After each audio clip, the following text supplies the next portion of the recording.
तो लाभार्थियों से संवाद करते हुए प्रधानमंत्री मोदी नजर आ रही हैं। तमाम जो योजनाएं हैं, चाहे वो आयुष्मान कार्ड की योजना हो या फिर उज्ज्वला योजना, एक एक करके सभी लाभार्थियों से संवाद करते हुए नजर आ रही हैं। आसपास के जनपदों से तमाम लाभार्थी पहुंचे हुए हैं और प्रधानमंत्री मोदी अपने संसदीय क्षेत्र में अपने लोगों से बातचीत करते हुए नजर आ रही हैं।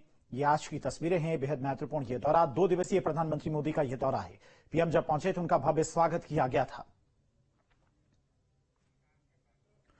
सुशांत हमारे साथ लगातार जुड़े हुए हैं। सुशांत, प्रधानमंत्री मोदी जैसा कि तस्वीरें भी सामने आ रही हैं, लाभार्थियों से संवाद करते हुए नजर आ रहे हैं। अक्सर जब भी वो वाराणसी पहुंचते हैं या फिर कहीं भी पहुंचते हैं तो जो योजनाएं सरकार की तरफ से चलाई गई हैं उनसे कितना उनके जीवन में बदलाव देखने को मिला है, ये जरूर जानने की कोशिश करते हैं और ठीक वैसी ही तस्वीर आज भी देखने को मिल रही है।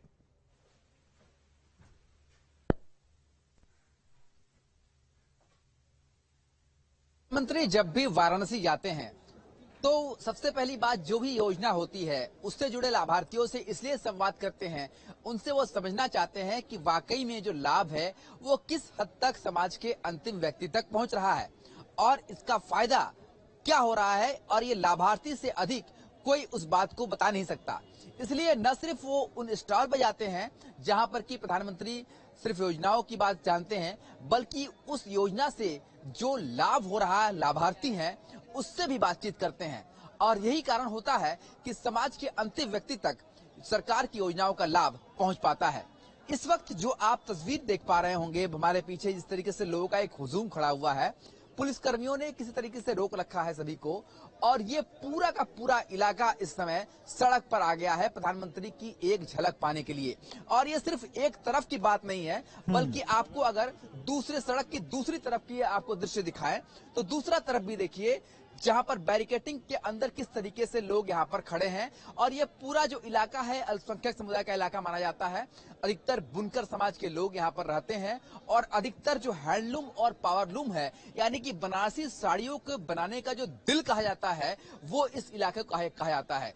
तो इस समय अपने अपने सभी मुर्रियों को बंद करके वो इस समय प्रधानमंत्री की एक झलक पाने के लिए बाहर खड़े हैं। तो ये लोकप्रियता तभी हो सकती है जब आपने जनता के लिए कुछ ऐसा किया हो जो जनता तक पहुंच रहा हो, तभी ये लोकप्रियता हो सकती है। और ये भीड़ सिर्फ अभी से नहीं खड़ी है, ये भीड़ लगभग 4 घंटे हो गए ये लोग सड़क पर हैं और इंतजार कर रहे हैं कि कब प्रधानमंत्री की एक झलक मिल जाए। अब आप इस बात से अंदाजा लगाइए कि जो गाड़ी है वो इस तरफ से जानी है, जो उस तरफ लोग खड़े हैं उनको बहुत ज्यादा कुछ नजर नहीं आएगा। फिर भी प्रधानमंत्री की एक झलक पाने के लिए घंटों से वो लोग इसी तरीके से खड़े हुए हैं बैरिकेडिंग के अंदर, बैरिकेडिंग से बाहर भी नहीं आ सकते। और सिर्फ बुजुर्ग नहीं, बुजुर्ग हो, बच्चा हो, बूढ़ा हो, जवान हो, महिलाएं हो, जो बूढ़ी औरत हो, हर एक लोग यहाँ पर खड़े हैं प्रधानमंत्री की एक झलक पाने के लिए। और ये तभी हो सकता है जब कोई विकास पुरुष बनकर बनारस ही नहीं बल्कि पूरे देश का विकास करे और हर एक योजना को समाज के अंतिम व्यक्ति तक पहुंचाए। तभी इस तरीके की लोकप्रियता पाई जाती है जो आज प्रधानमंत्री नरेंद्र मोदी के लिए दिख रही है।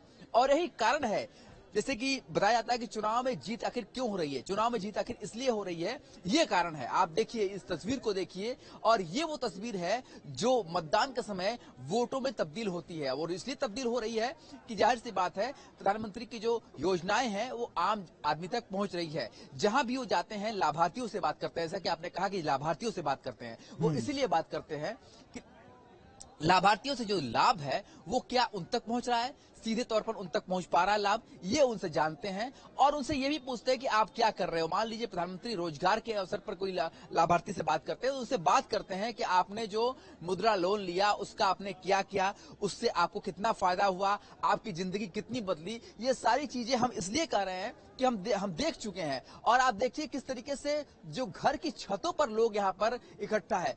आप एक तस्वीर देख सकते हैं कि आप देखिए इस घर की छत को देखिए, इस छत पर बैरियर तक नहीं बने हुए हैं, बिल्कुल खुला छत है और कितना ऊपर है ये छत।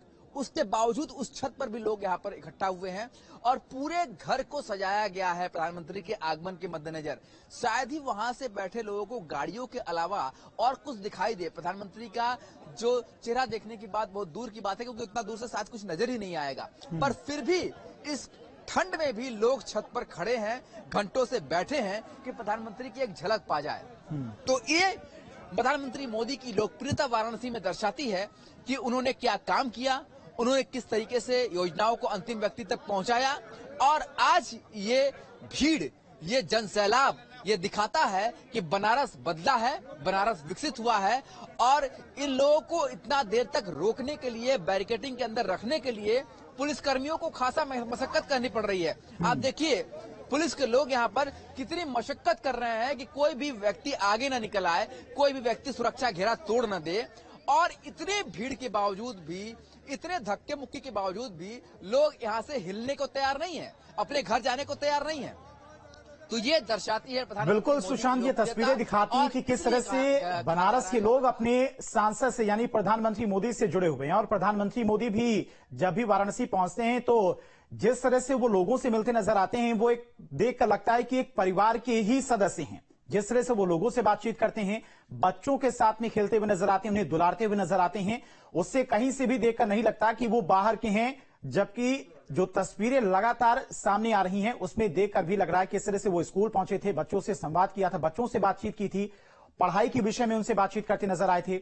इसके अलावा जो लाभार्थी उनसे संवाद किया था। सुशांत, एक बात और, क्योंकि साल भर में ये दूसरी बार हो रहा है काशी तमिल संगमम। सरकारें तो बहुत आई, योजनाएं भी बहुत बनी, बातें भी बहुत बातें हुई, और उन सबका जो अनुभव था, जो निचोड़ था, तो मुझे लगा कि देश को सबसे ध्यान देने वाला काम जो है वो ये है कि सरकार जो योजना बनाती है, जिसके लिए बनाती है, जिस काम के लिए बनाती है, वो सही समय पर बिना किसी परेशानियों के वो योजना उस तक पहुंचे। अगर प्रधानमंत्री आवास योजना है तो जिसकी झुग्गी है, झोपड़ी है, कच्चा घर है, उसका घर बनना चाहिए। और इसलिए उसको सरकार के चक्कर काटने की जरूरत नहीं है।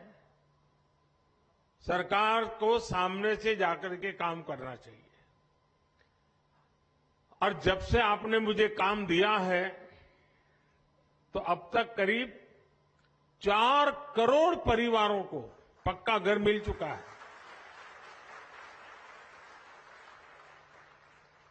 लेकिन अभी भी खबर मिलती है कि भाई वहां कोई रह गया है, उस गांव में वो रह गया है।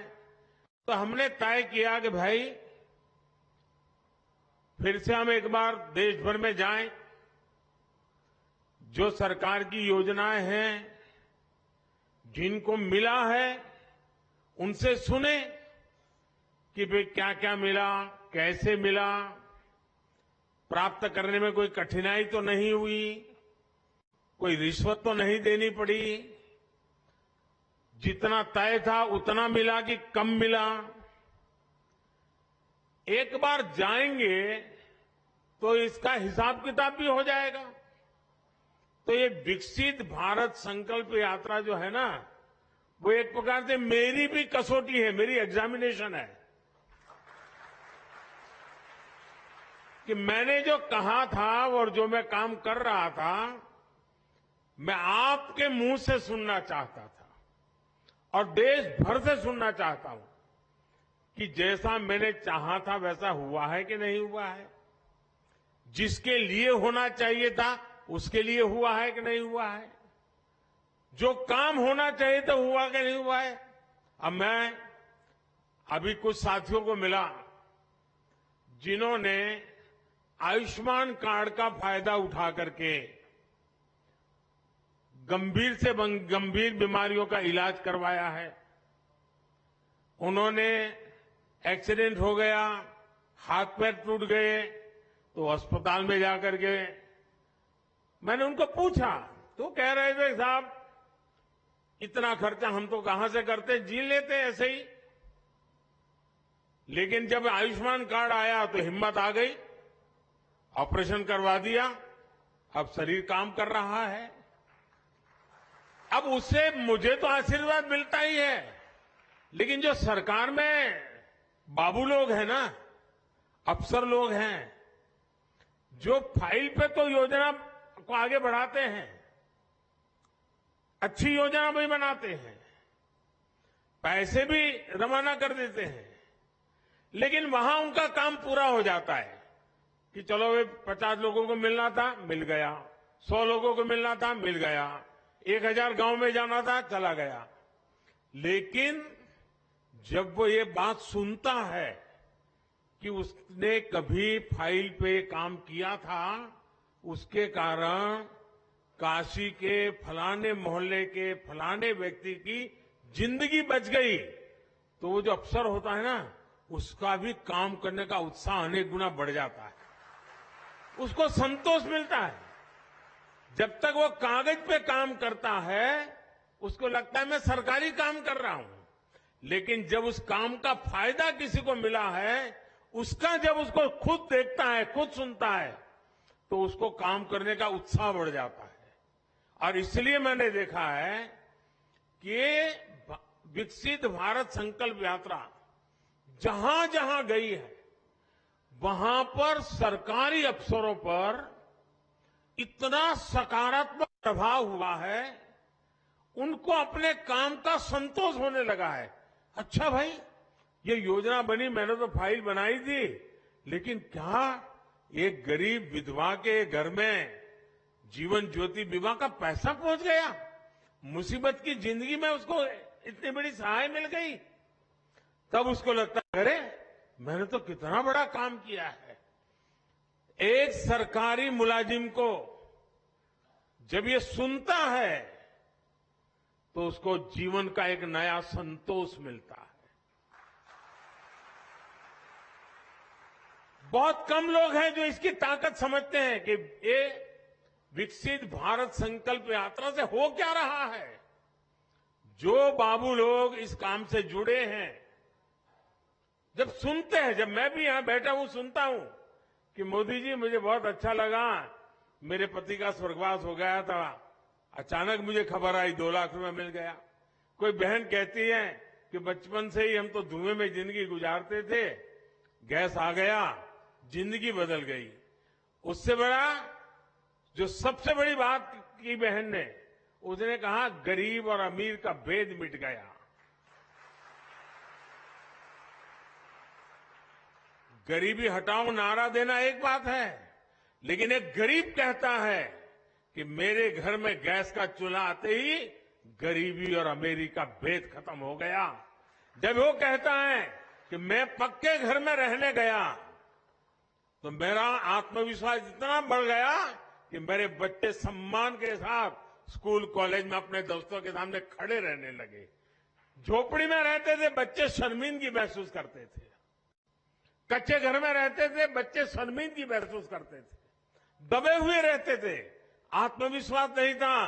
पक्का घर मिलते ही दीवारें नहीं, पक्की छत नहीं, जिंदगी आत्मविश्वास से भर गई है। अब वो दूर से मकान देखने से पता नहीं चलता है, बैंक से चेक गए इसलिए पता नहीं चलता है। जब उस लाभार्थी के मुंह से सुनते हैं ना, तब पता चलता है चलो भाई जीवन धन्य हो गया, किसी की जिंदगी में बदलाव आ गया। अब मैं देख रहा था हमारे गुप्ता जी बोलना बंद ही नहीं कर रहे थे। क्यों?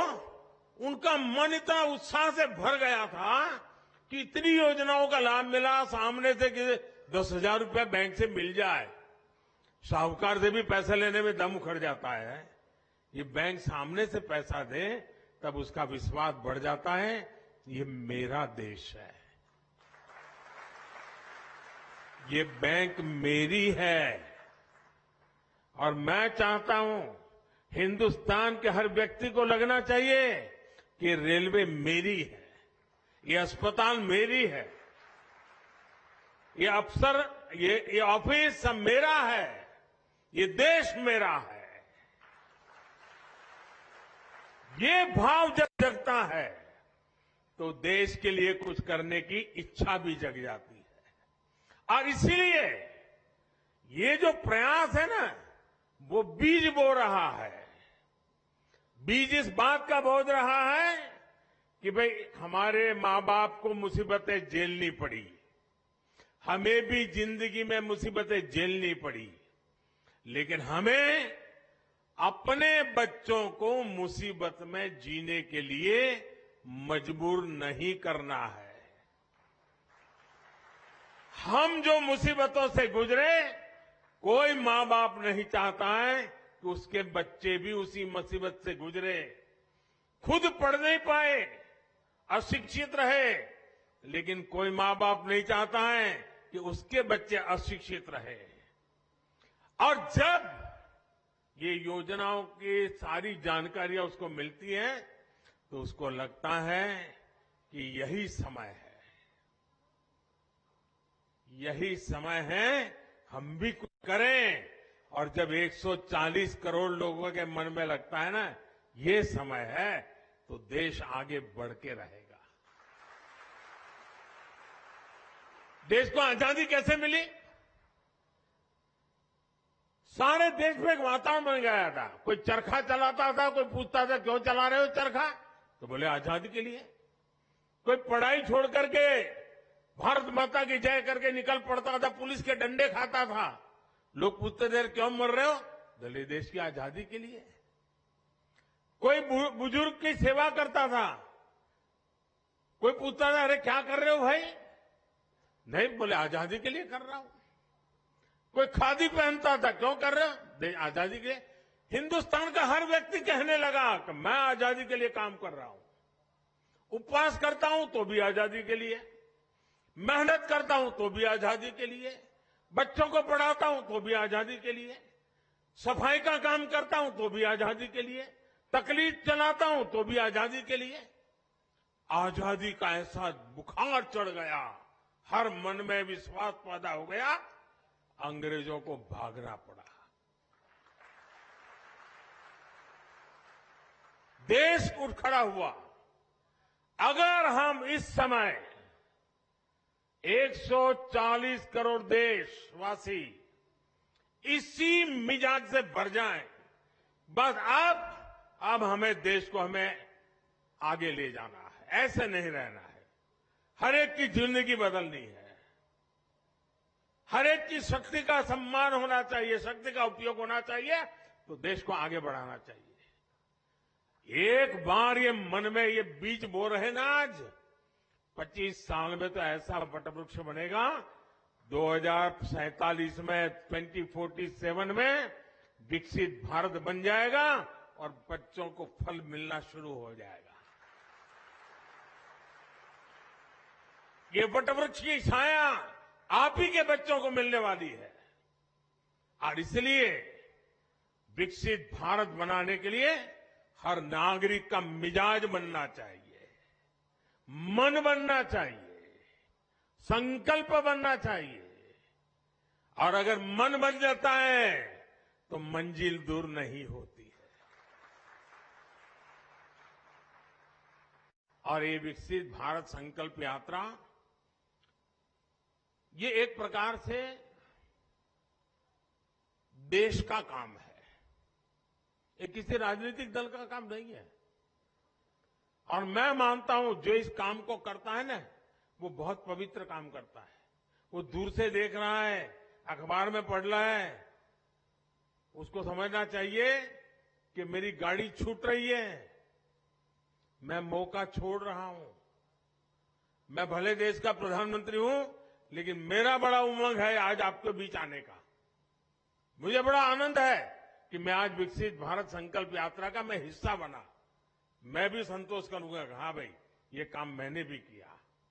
आप में से हर किसी को करना चाहिए।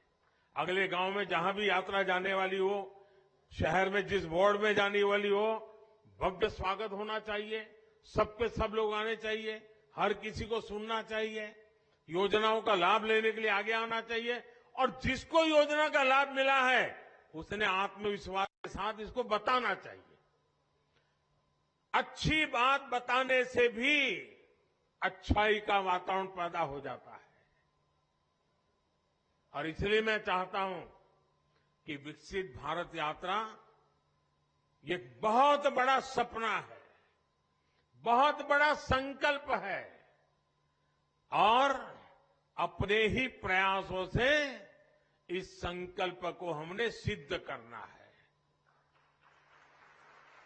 मुझे बहुत अच्छा लगा, सबसे मिलने का मुझे मौका मिला, आपसे भी सुनने का मौका मिला, लेकिन हम सब प्रयास करें, इस यात्रा को और सफल करें, देशवासियों के मन में भाव पैदा करें, आत्मविश्वास पैदा करें।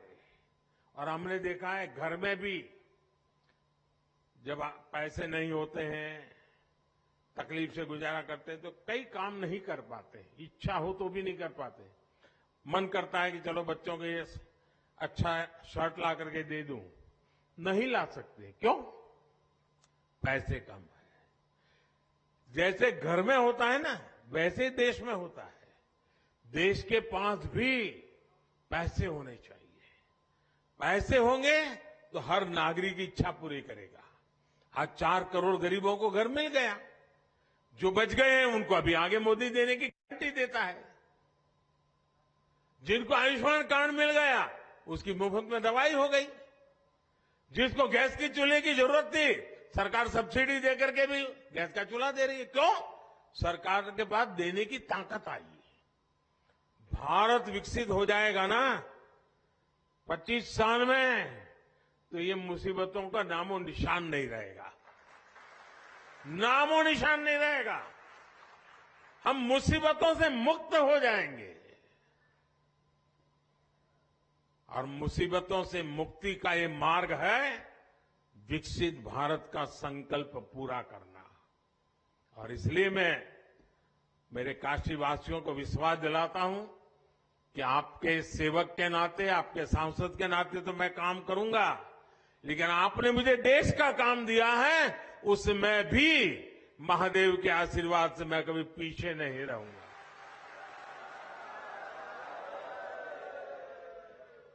महादेव की हम सब पर कृपा बनी रहे और ये यात्रा हमारे काशी में तो बहुत सफल होनी चाहिए, ढीली ढाली नहीं। कार्यक्रम में ज्यादा से एक परिवार का एक भी व्यक्ति ऐसा न हो कि जो यात्रा में न गया हो। जाएं, घंटा 2 घंटा उस कार्यक्रम में हिस्सा बने। इसके लिए आप सब मदद कीजिए और विकसित भारत के संकल्प को और मजबूत कीजिए। आप सबका बहुत बहुत धन्यवाद। नमस्कार। तो प्रधानमंत्री तो काशी में नमो नमो, वाराणसी में मोदी की गारंटी वाली झांकी जो है वो देखने को मिल रही है। प्रधानमंत्री नरेंद्र मोदी को आप सुन रहे थे, जो काशी में विकास की बहार और 24 के लिहाज से ये तस्वीर बेहद महत्वपूर्ण हो जाती है। करोड़ों के प्रोजेक्ट 24 में पूर्वांचल सेट, ये सवाल इसलिए क्योंकि कहीं ना कहीं पूर्वांचल वासियों को एक बड़ी सौगात दी गई है। 24 का चुनाव नजदीक है, तो पीएम मोदी का 2 दिन का यह तूफानी दौरा है। 2 दिवसीय दौरे पर प्रधानमंत्री नरेंद्र मोदी हैं। तमिल संगम, उत्तर दक्षिण का सियासी संगम जो है वो देखने को मिल रहा है।